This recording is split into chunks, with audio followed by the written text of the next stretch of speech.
Film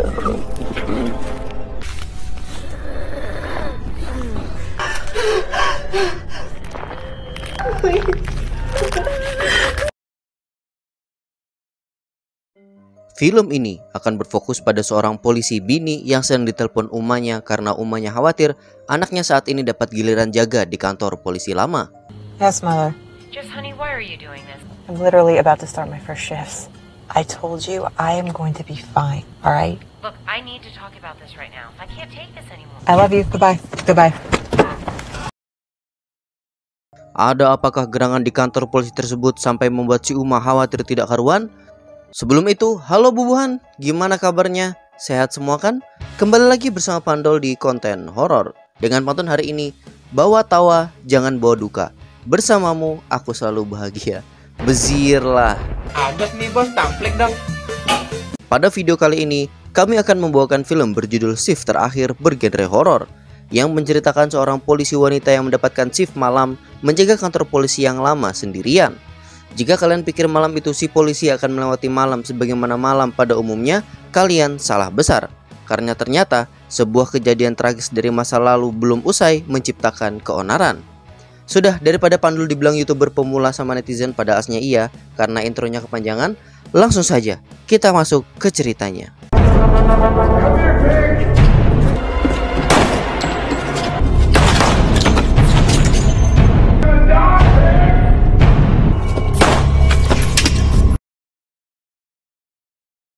Cerita akan berfokus pada polwan bernama Loren yang baru saja tiba di kantor polisi lama untuk berjaga. Ia pun masuk dan mencari petugas lain yang menjaga kantor itu sebelumnya, sampai akhirnya muncullah Sersan Cohen yang merupakan petugas yang selalu menjaga tempat itu. I'm Sergeant Cohen. Officer Lauren. But tonight, you're here. Cohen pun lalu menjelaskan bahwa kantor ini sudah kosong, termasuk panggilan darurat yang telah dialihkan ke kantor baru. Selain itu, Cohen juga mengajak Loren ke ruangan barang bukti. Cohen lalu menjelaskan di ruangan itu tersisa barang bukti dari kejadian sekte yang menamai diri mereka sebagai Payments penyembah iblis. Sebuah sekte yang menyebabkan kekacauan karena telah membunuh seorang gadis dan juga 2 petugas polisi termasuk ayahnya Loren.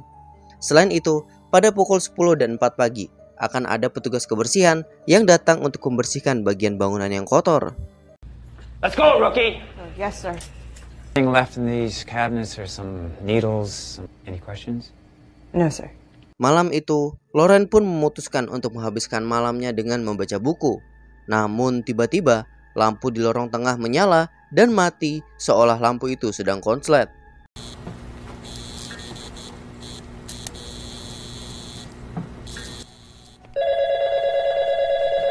Belum mengetahui apa penyebab lampu itu kedap-kedip, Loren segera berlari ke meja karena teleponnya tiba-tiba berbunyi. Ketika diangkat, Loren mendengar suara dari seorang perempuan yang sepertinya sedang berada dalam bahaya. Hello? I think they might all be dead. Oh, shit. Setelah itu, Loren pun menelpon markas baru untuk melaporkan hal ini. I just received a distress call at the old station. Well, they weren't because I just received one. No, sir, the line was disconnected. All right, thank you. Karena tidak sempat menanyakan informasi ke si penelpon, pelaporan Loren ke markas pun belum bisa ditindaklanjuti. Setelah itu, Loren pun memakan sebuah roti untuk mengganjal perutnya. Namun sesuatu yang menjijikan pun tiba-tiba saja terjadi.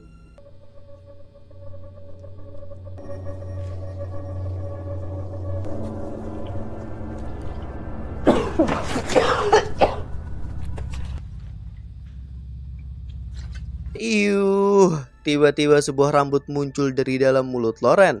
Seketika Loren langsung membuang sisa makanannya karena sudah merasa jijik. Setelah itu Loren pun keluar mencari angin dan betapa terkejutnya ketika dia masuk kembali sudah ada seseorang mamang homeless yang terlihat mengucurkan cairan marimasnya di lantai kantor. Seketika Loren pun mengusir pria itu untuk pergi. Sir, don't leave the station now. I'm going to be forced to tase.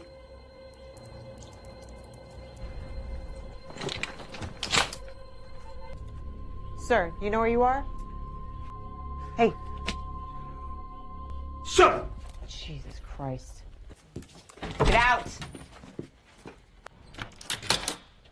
Selesai mengunci pintu, Loren mencoba untuk tur ke kantor lama.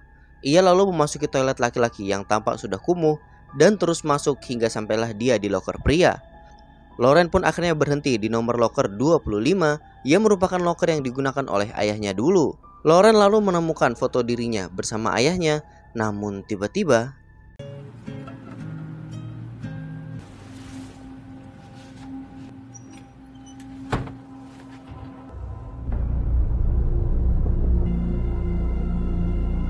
Well. Semua loker tiba-tiba terbuka semua, dan ini menjadi gangguan kedua yang terjadi kepada dirinya malam ini. Lauren pun memilih untuk keluar, dan dia tiba-tiba mendengar telepon berbunyi dan segera mengangkatnya. Masih dengan orang yang sama dengan penelpon pertama, Lauren segera menanyakan siapa namanya dan di mana posisinya saat ini. Hey, you called earlier, right? What's your name? Monica? Okay, Monica, where are you? I don't know. I think Monica. Setelah itu, Lauren kembali menghubungi markas dan melaporkan hal tersebut. Namun, karena nama yang disebutkan hanya Monica saja, tidak ada tambahan nama seperti Agnes Monica atau mungkin Agus Monica mungkin, petugas masih belum bisa menindaklanjuti hal tersebut. Lauren pun akhirnya memilih untuk melanjutkan membaca buku. Namun, seolah makhluk di situ tidak bisa melihat Lauren menganggur sedikit saja. Mereka pun mengganggunya lagi.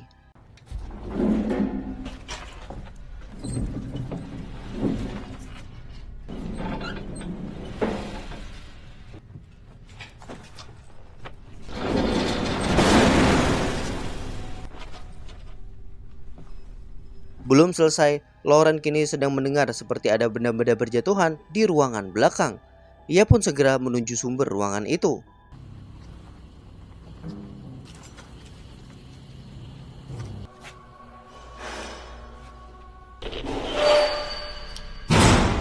Di tengah pencarian, lampu pun tiba-tiba padam. Lauren semakin tegang dan dengan senter dan pistolnya ia segera mendatangi sumber suara tersebut. Liberty, equality, and justice.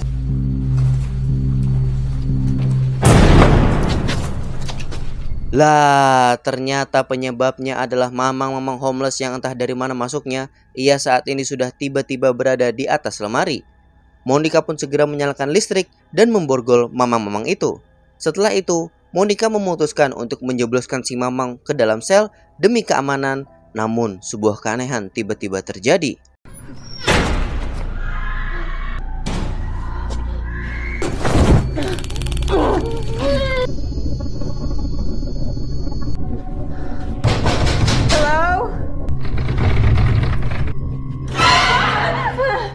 What the Lauren tiba-tiba melihat sosok makhluk mengerikan dan ia akhirnya kehilangan senternya. Ketika Lauren mengira senter yang menyala saat ini dipegang oleh si mamang homeless, tiba-tiba dia semakin merinding ketika ternyata si mamang saat ini berada di pojokan dan tidak memegang senter. Lalu siapa yang memegang senter tersebut? Sir, let me remind you I'm armed. Answer me! Who's in here?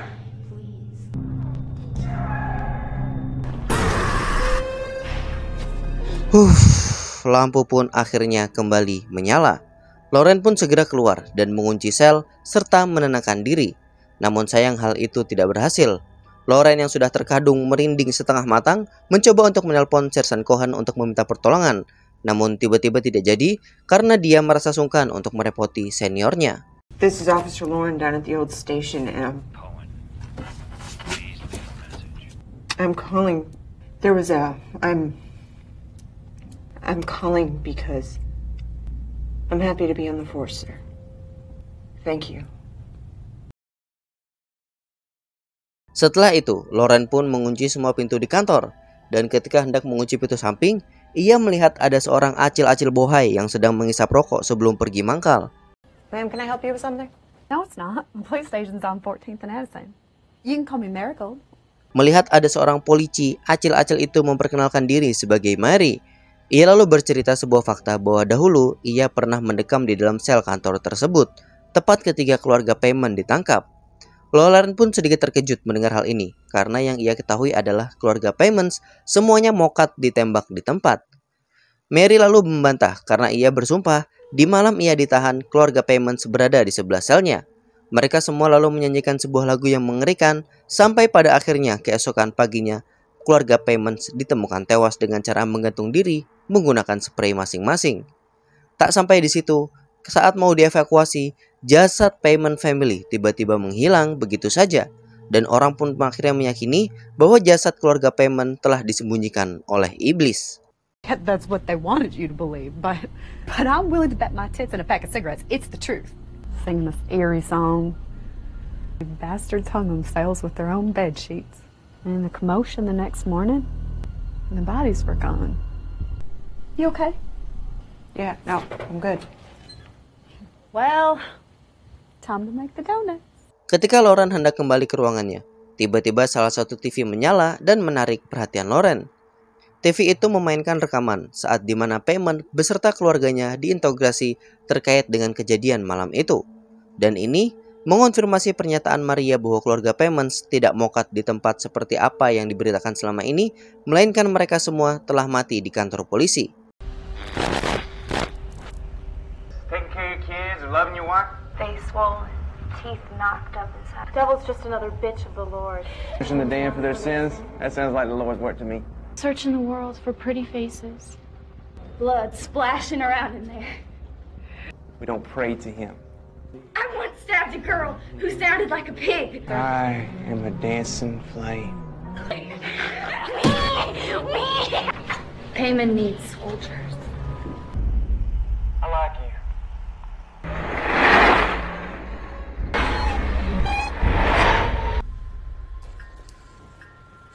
Di tengah gangguan ekstrim tersebut, lagi-lagi Monica menelpon kantor polisi. Lauren pun mengangkatnya, dan tak lupa Lauren menanyakan identitas Monica lebih lengkap lagi. Who's dead, honey? Who's dead? What other girls? Monica, what's your last name? Young? How old are you? 17, okay. They won't stop singing. On the phone with me, I'm gonna help you. Tak lama kemudian, petugas lain pun datang ke kantor tersebut. Petugas itu memperkenalkan diri sebagai Ryan, dan dia diperintahkan untuk mengecek keadaan Lauren.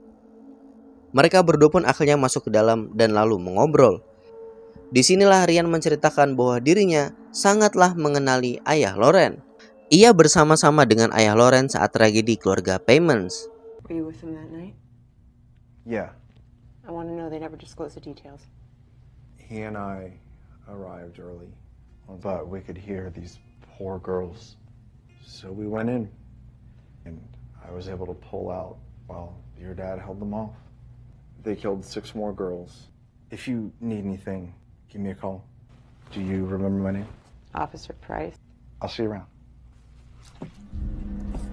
What the gong yang sangat gong sekali ketika Lauren melihat sebuah lubang bekas tembakan ada di belakang kepala Ryan. Lauren berlari hendak keluar, namun tiba-tiba muncul suara aneh yang entah dari mana datangnya.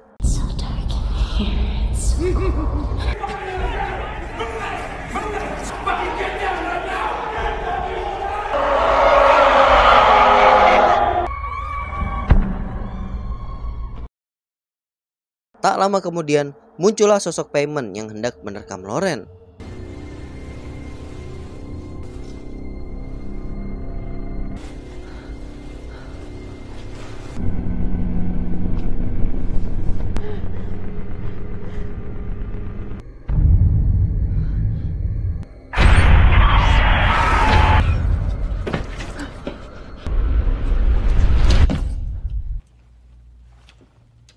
Ketika sosok itu sudah pergi, Lauren mendengar mamang homeless berteriak minta tolong. Calm down, calm down, calm down, calm down, calm down.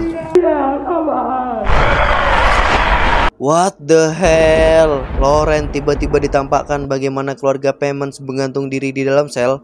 Setelah itu, Lauren pun mendengar suara orang-orang bernyanyi. Ia segera menuju suara tersebut, dan tanpa disadari, ada sesosok makhluk yang menakutkan mengikuti dirinya dari belakang.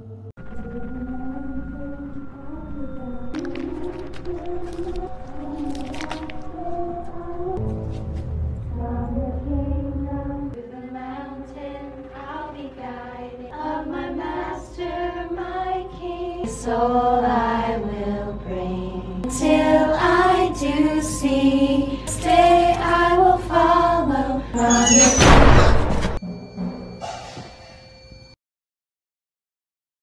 Mengalami kejadian aneh yang semakin janggal, Lauren akhirnya memutuskan untuk menelpon Sersan Cohen untuk meminta bantuan. Namun jawaban Cohen ternyata di luar dugaan. Sir, this is Officer Lauren. Then why the fuck are you calling me? I'm seeing things, I think. I just don't know if I can finish the end of this shift, sir. And then I think you picked the wrong line of work. Don't call me again. Tak lama kemudian Monica kembali menelpon. Kali ini ia memberitahu bahwa dirinya saat ini telah berhasil kabur dan sedang berlari ke arah hutan yang berada di Jalan Gunung Manggis. Namun tiba-tiba telepon kembali terputus. Seperti biasa, Lauren segera menelpon markas pusat untuk memberikan update tersebut.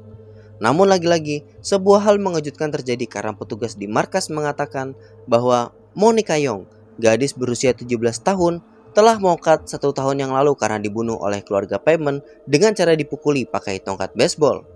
Polisi di markas juga menjelaskan fakta bahwa Payment's family tidak dibunuh di TKP, melainkan mereka bunuh diri di dalam sel. Dan setelah kejadian itu, kantor pun mengalami banyak gangguan hingga akhirnya kantor diputuskan untuk pindah. Officer Lauren? Yes? Sir, she's dead. Oh, she's been dead for a year. To death with a baseball bat. She was the last victim in the Payment family massacre. Things started happening. The Payment family wasn't killed on the scene like the news. We couldn't house perps in our own cells without them freaking out. Belum selesai pembicaraan Lauren di telepon, tiba-tiba foto-foto dari kejadian keluarga Payment sudah tersusun rapi di lantai.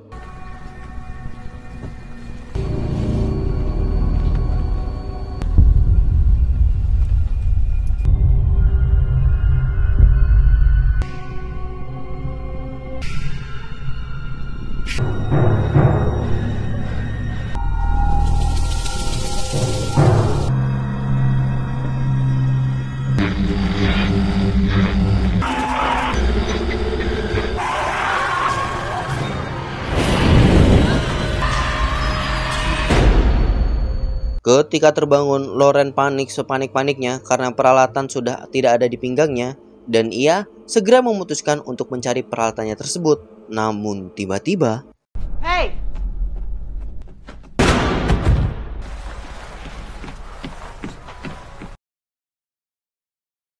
ketika tersadar, di depan Lauren sudah ada seorang perempuan yang mengaku bahwa ia adalah followers keluarga Payment. Dan malam ini, tepat 1 tahun keluarga Payment tewas, dirinya akan segera menyusul Payment dengan cara I would do anything for him. I can never stay mad at John Michael. You need to shut the fuck up! Okay. Have you seen him here tonight? Is the 1-year anniversary of his death.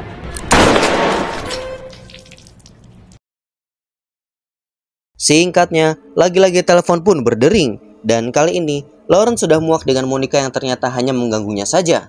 Monica is dead. Who the fuck is this?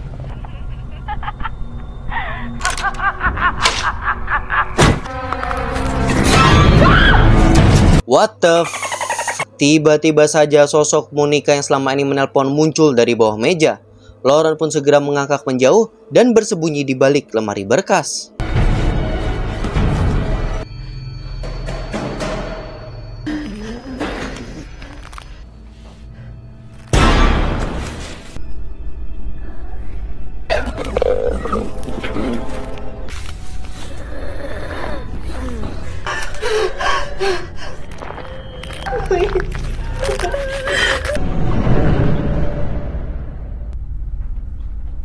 Ketika sosok itu sudah pergi, Lauren segera ingin keluar. Namun anehnya pintu tiba-tiba tidak bisa terbuka. Bahkan kacanya tetap utuh meski sudah ditembak peluru.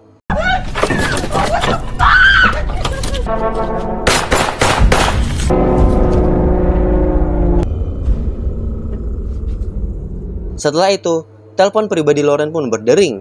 Dan ketika diangkat, ternyata ayahnya lah yang sedang menelpon. Meski ini aneh, Lauren tetap berbicara di telepon karena merasa nyaman mendengar suara ayahnya. Dad? This isn't real. Strong, dedicated. Then when are you trying to leave, huh? I'm sorry, Dad. I'm really sorry. That's my kind of bug.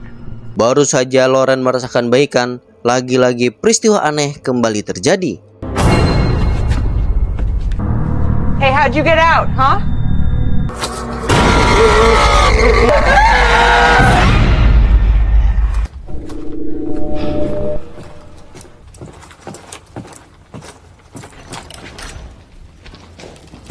Di dalam sel, Lauren menemukan si Mamang yang sudah mokat duluan.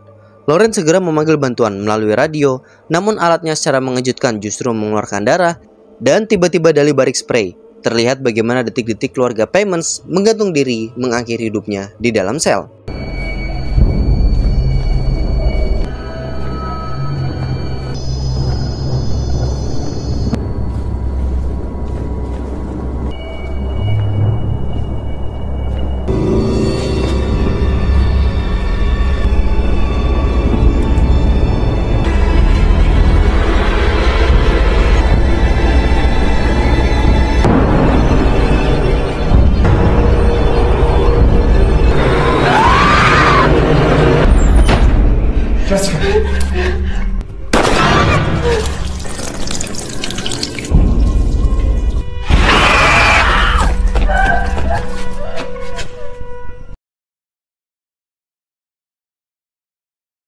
Melihat semua peristiwa aneh ini, Lauren kembali menenangkan diri.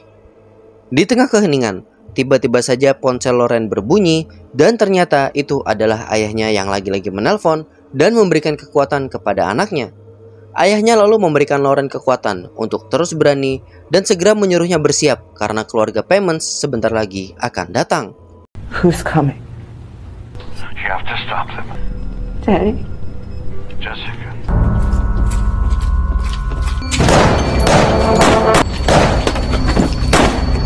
Come on and find her! Come here, pig!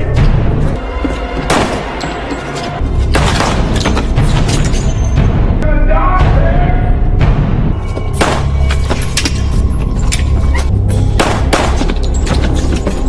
Don't move!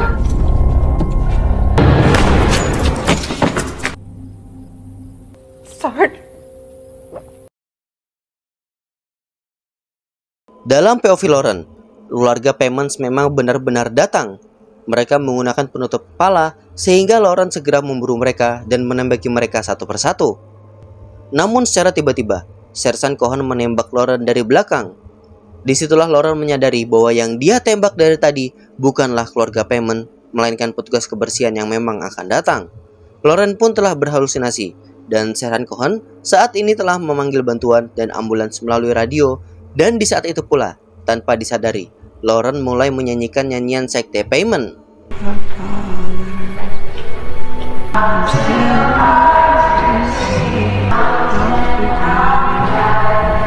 Dan tak lama kemudian, roh dari Payment dan juga para pengikutnya datang dan memberikan penutup kepala. Tamat, film pun berakhir. Meski film ini underrated, film ini sukses membuat para penontonnya ikut merasakan ketakutan dari sekte Payments. Gimana menurut kalian guys? Berapa rating yang cocok untuk film ini? Sekian dulu video kali ini. Jika kalian suka Pandel membahas film bergenre horor, sampaikan di kolom komentar. Dan seperti biasa, jika kalian suka dengan video ini, kalian boleh like.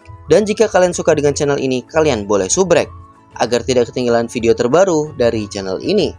See you in the next story.